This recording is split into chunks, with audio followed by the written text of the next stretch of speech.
Magandang araw po sa ating lahat. For this video po is i-present ko po kung yung aming project po sa IoT or Internet of Things. So,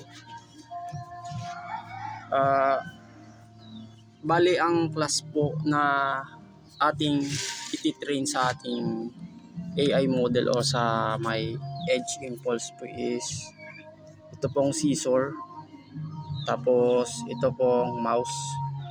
Bali ang gagamitin ko pong hardware na ESP32 is ito pong variant ng ESP32 S3 N16R8. Ang kagandahan po kasi nitong ESP32 na ito po is meron na po siyang built-in na USB kung saan dito po direct ka po na makakapag-flash po ng code po. Di po tulad sa ESP32 na dun sa default na ESP32 po is kailangan po ng USB to serial po para makapag flash ka po ng code po sa may ESP32 cam na po 'yon. Tapos dun po pala is kailangan po pala ng breadboard, mga jumper wires. Bali dito po sa ESP32S3 N16R8 po is built-in na po siya. So ngayon po ay bubuksan po natin yung ating IDE, which is the Arduino IDE. So ngayon nandito tayo sa Arduino IDE.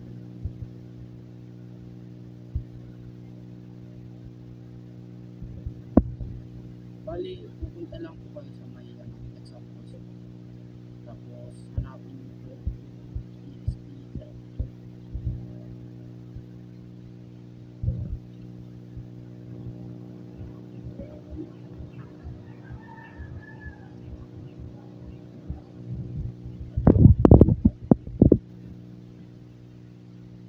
Tapos set nyo lang po yung gamit nyo ESP.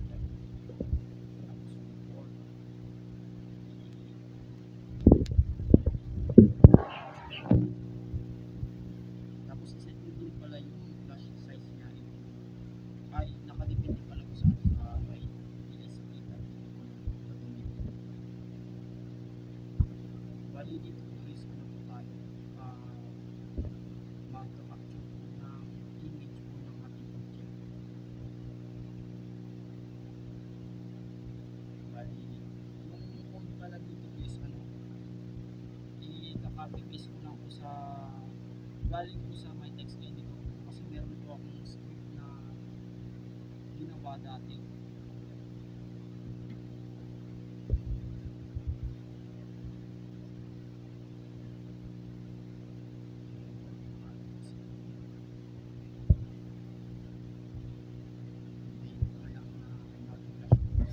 May ESP32.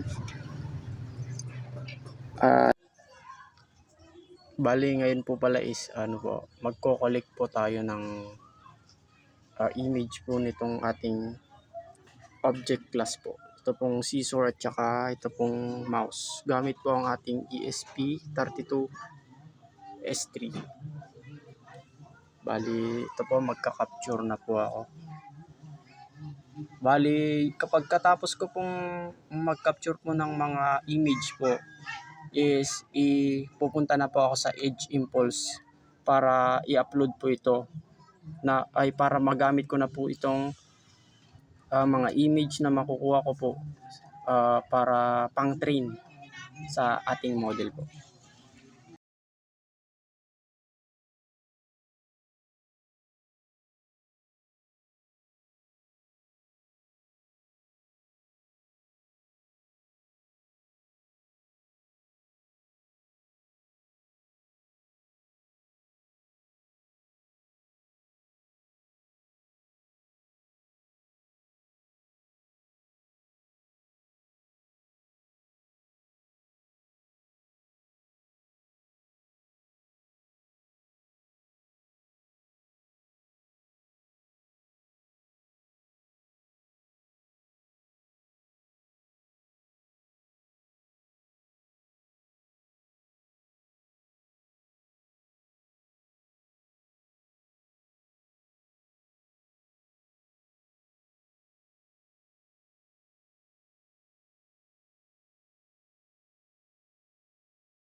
Bali, gumawa po ako ng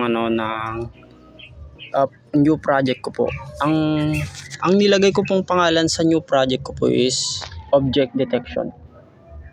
Bali, meron na po kaming object detection na existing po, which is yun po yung ginamit po namin sa aming ESP32. Bali, ito po is ano na lang po, parang i-demo na lang po paano ginawa yung project namin, yung isang model na na-train.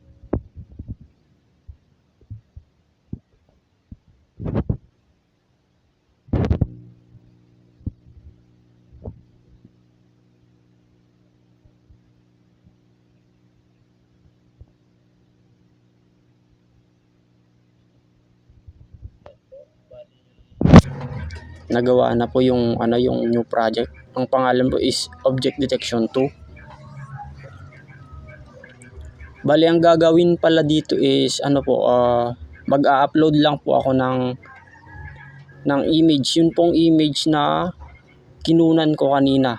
Tapos dinownload po sa may download folder po. Yan po. Bali, dito po ipipindutin mo yung yan. Choose file. Tapos, ikaw na bahala kung pwede mo namang hindi iset yung label niya. Kasi, i-manual mo or gagamit ka rin naman ng AI kapag ili-label mo na siya. Yan, bali, sa folder mouse po, i-upload ko po yung folder mouse from my device to Edge Impulse.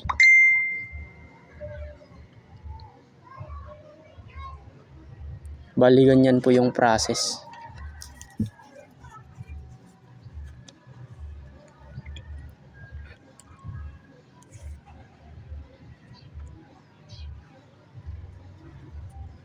Bali, pagkatapos ma-upload po pala yung mouse folder, sunod po yung isa pong class, which is yung ito pong scissor. At pagkatapos ma-upload ay ili-label na po.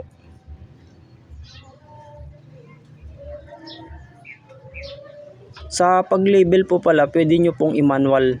Tapos pwede nyo rin pong gamitan ng AI po. AI modeling.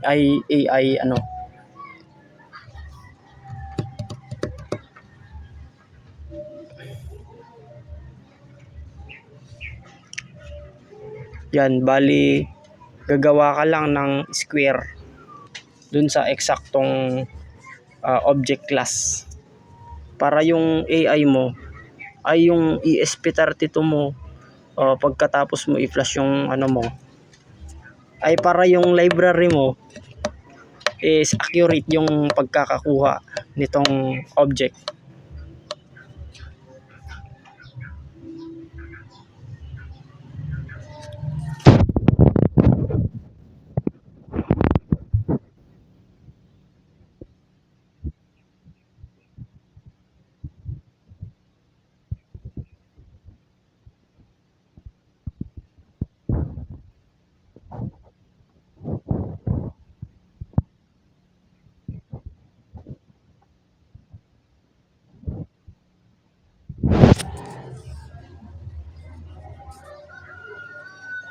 At yun na po.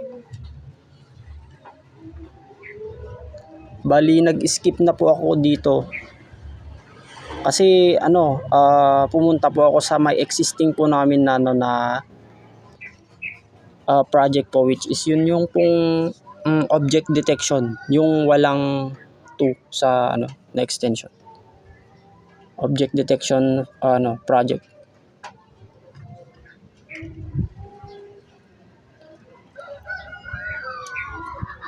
Bali, ipapakita po dito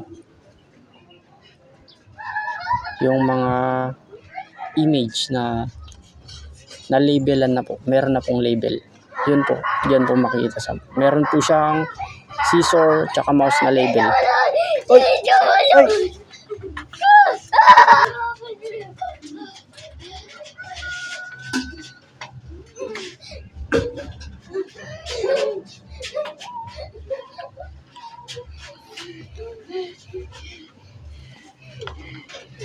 Yun na po.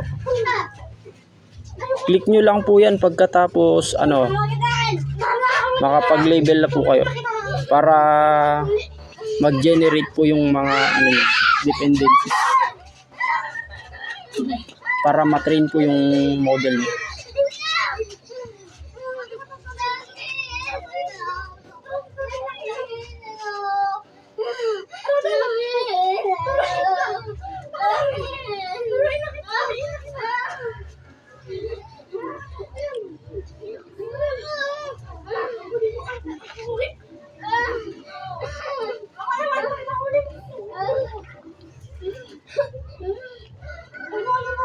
At dito po, para kapag i-download nyo po yung library nya, kailangan nyo pong i-select si Arduino library.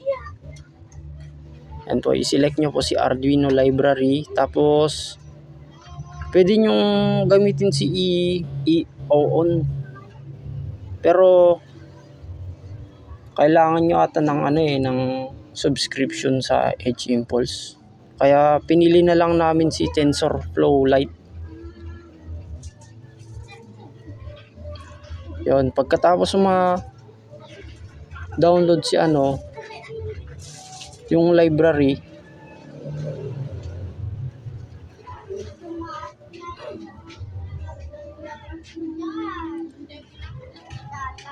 punta ka dito balik ka kay Arduino IDE.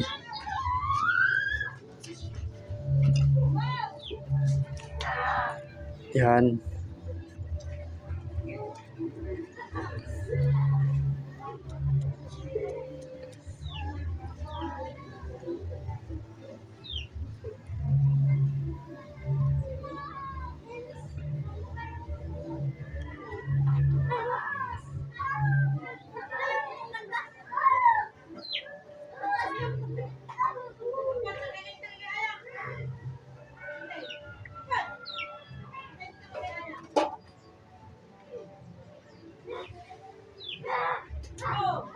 Yan po, tapos meron po kasi akong existing na na library po. Kailangan ko pong i-delete 'yon para po maipakita ko po kung paano ina-add yung library sa may Arduino IDE. Yun pong galing sa Edge Impulse po. Yan, bali click mo lang yung sketch, tapos add library. Tapos i-select mo yung yung zip folder na nanggaling kay Edge Impulse. Yan po, bali hintayin lang po yung pag-add ng library. Kasi ini-install po siya. Pagkatapos po ma-install yung library, i-click mo po yung file. Ay hindi, mo muna, i-close mo muna yung IDE, tapos open mo ulit para mag-refresh. Kasi kung hindi mo gawin yung ganun po is hindi po makikita yung library dun po sa may example dun sa Arduino po.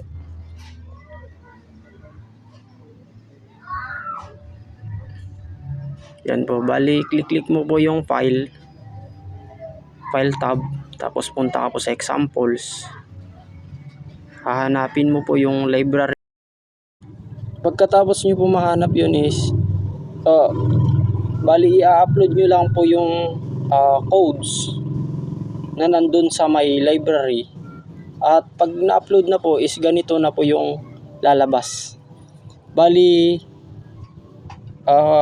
i-detect niya na po yung yung object na i-training nyo po dun sa my model. Bali ang nade-detect niya na object po is yung sa mouse po. Yan po, mouse. Kasi mouse po yung inilagay ko dito sa may malapit sa may camera. ng ESP32.